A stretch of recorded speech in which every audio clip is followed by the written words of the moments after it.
My name is Fraser. My name is Mark. And we are the hosts of the geekiest show alive. To the outside world, we're ordinary geeks. But in the Fab International Studios, we talk comics and find other geeks just like us. This is Geek of the Week.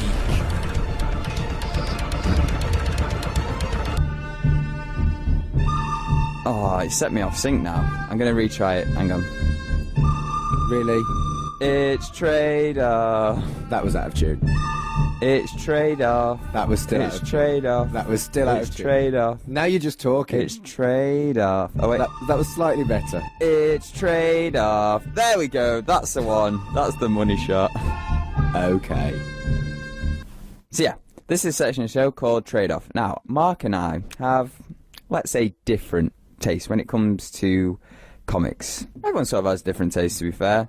But Mark and I sort of almost conflicting. Not conflicting. Not anymore. Different. Melding into one now. So I'm very family-friendly, childlike, enjoy me superheroes. Mark's into his fantasy, sci-fi, and horror. Now I'm a big fraidy cat, so I do enjoy the horror's a bit harsh sometimes. But yeah, he's into his like image books and stuff like that. It's basically the way trade-off works is week by week, we'll give each other a trade. We'll take it in turns. So 1 week I'll give Mark a trade, Mark will give me a trade, and it all works all nice. And like we say, our tastes sort of have been melding into one. It's a cool thing as well. I think we've kind of educated each other. Yeah, it's one of them where we sort of like it's given us an opportunity to read a book that maybe we wouldn't have done because of, like you say, personal taste and just personal preference as well. Like, it's been nice. It's been nice just to ease. But this week, it was Mark's turn to give me a book, and he gave me Sex Criminals by Image. Now, before we start, Fraser, I just want to do a very quick disclaimer.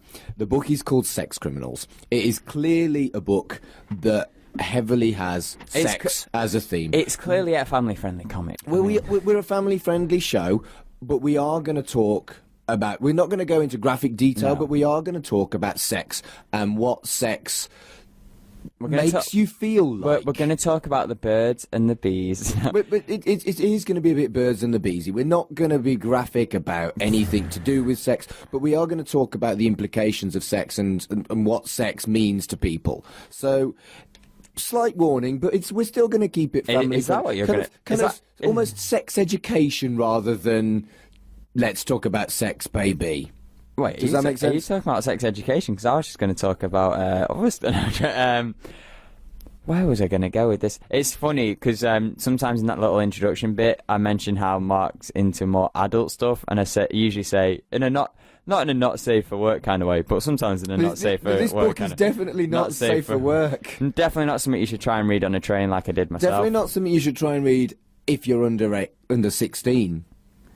What happens if you've got the mind of an under 16-year-old like myself? If you're a child at heart, Peter Pan syndrome. You are an odd soul. There's no one quite like you, darling. But I was, I've always been interested in this book because I always go on and on about Chip Zdarsky just because I rate the guy so high, like Jughead, Spectacular Spider-Man, the Daredevil stuff he's doing now, Spider-Man Life Story. I seriously rate the guy as a writer, and him and Matt Fraction's done incredible stuff.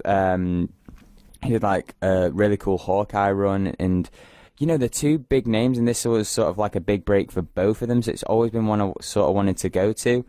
And I think thanks to them two being writers and thanks to this section, the show, and obviously yourself, I'm glad that I finally got to read this. And I was sort of put at ease just straight away with the jokes that were in there, and like the humour that I found in previous Chip Zdarsky books was there. So I was like, and it was sort of almost like this is where the humour comes from, and I was like, that settled me in for it. And the concept of it itself is kind of interesting. So basically, there's these two main characters, and whenever they finish after coitus, as Sheldon Cooper will put it, time freezes, and they can do anything, and they sort of become criminals from there. So they freeze time and they go to commit crimes, and sort of like, we can just take money from there.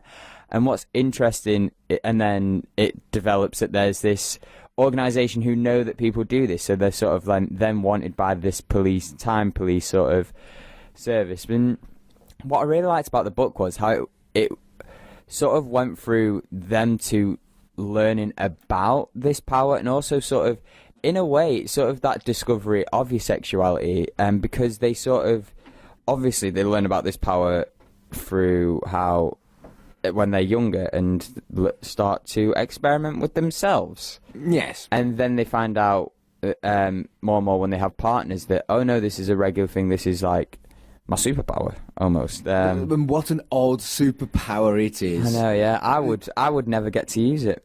Well, no. I mean, and I am interested in your opinion as an asexual guy. Why?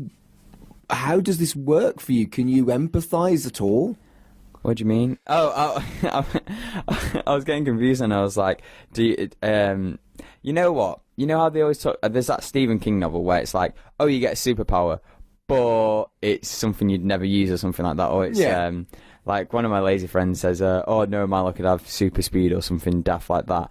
I feel like if I was to have a superpower and it was a meme one, it would be this one. It's like, oh yeah, you have the powers of Spider-Man, but it's after you have it. Which is weird. I mean, obviously, I like sex. There's no way of sugarcoating that.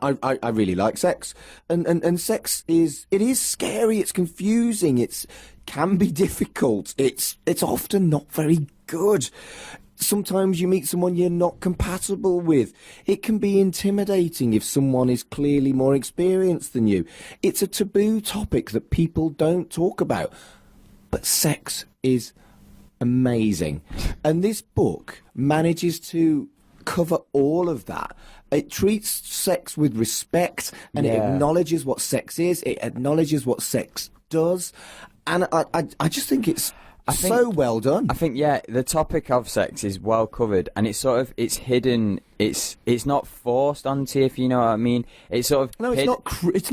No, it's hidden underneath this spectacular, what's the word? Like, not proposal, what's the... Oh, what is the word? Concept, yeah. You know, this spectacular sort of kooky concept. They've managed to put the... like you say, the topics of sex and the taboo subject of sex, weaving in between that. So it's sort of like, you read it, oh, this is a kooky concept, this is pretty funny, but then it's exploring, sex education in a way. I wouldn't know if schools would would dish this out, but if probably not. But if I don't think it would be particularly harmful. No.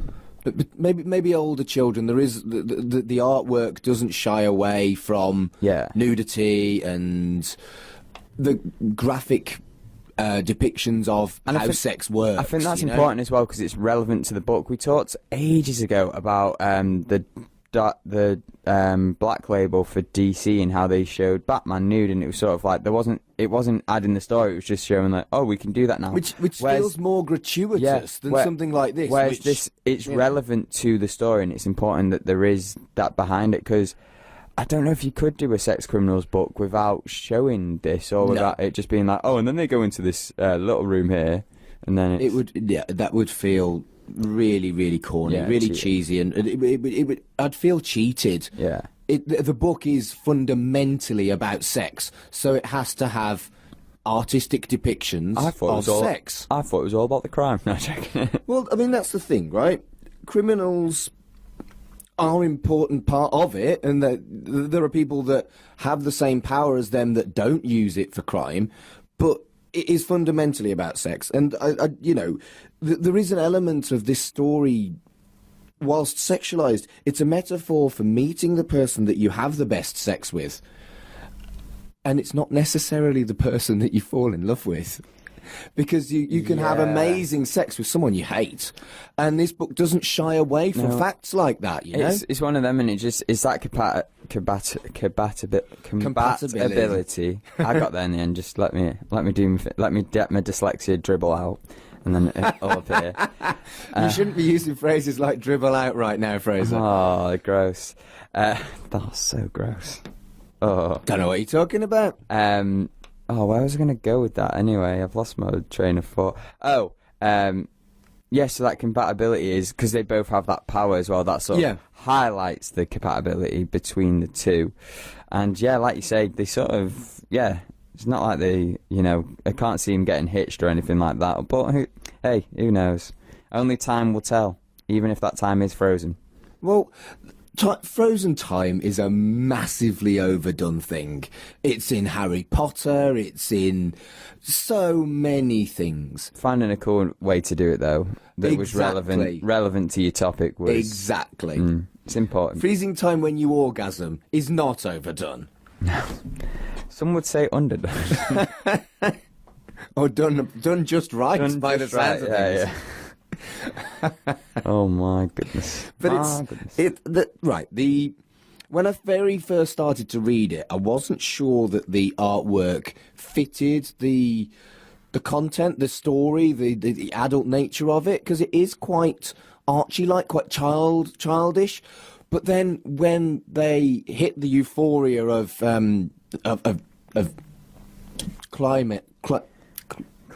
climax together, and there's all the conceptual, whirly, colourful stuff that kind of highlights that they are now outside of time. That's done so well that I was a convert. I just think that this book is it's pretty special. It's interesting that you say Archie as well, because Chip Zdarsky, who did the art on it, then went to Archie to do Jughead, and it was pretty fitting. Yeah, really enjoyed this book. Really enjoyed it. What I find refreshing about this book is it is a book about morals and temptation, and what would you do if you could get away with stuff? I guess that's my next question. What would you do if you had this power? Honestly, I'd find it really creepy if I climaxed and then the other guy... Oh my goodness, no, you'd see their, sex face as well. Yeah. That would be a bit like... And the other guy, it stopped time and the other guy wasn't having sex with me anymore. I'd find that really creepy. So I'd only want to have sex with someone who had the same power as me. Yeah. I think. That makes sense. I genuinely think it would freak me out, like it did them. And I'd like to think I'm a good person who wouldn't commit crime. But who knows? This book, the whole book is about temptation and whether or not even good people would succumb to temptation if they thought they could never get caught.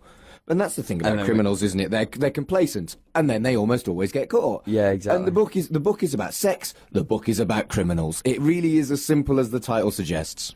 It's... See, I reckon I would never find out I'd have this power. Well, you wouldn't. Well, how would you? Oh boy, I could have this power. I don't know. Maybe you do. Maybe I do. Oh boy. I think that's a good way to finish the segment, Jack. I'm glad you enjoyed it. Finish the discussion. I wasn't sure whether you would, Oh, it's one of them. It's my dude. It's my dude, Chip Zdarsky, and the humour there, and I can take it. You know what I mean? That is probably the terrible way to phrase that. That is a terrible way to end that section. No, should we find something new? Something... Do the usual. Tell people where they can talk to us about sex criminals. So, oh my goodness, another funny thing. So, when you first gave me this and I started reading it, it was when we were doing our messages for the multiverse, and I did a little thing on Twitter. I was like, I feel like this book is corrupting me because I was asking people about their first times, but I meant first times at comic book stores. You used the hashtag first time, and I was like, no, Fraser. That was the influence of sex criminals.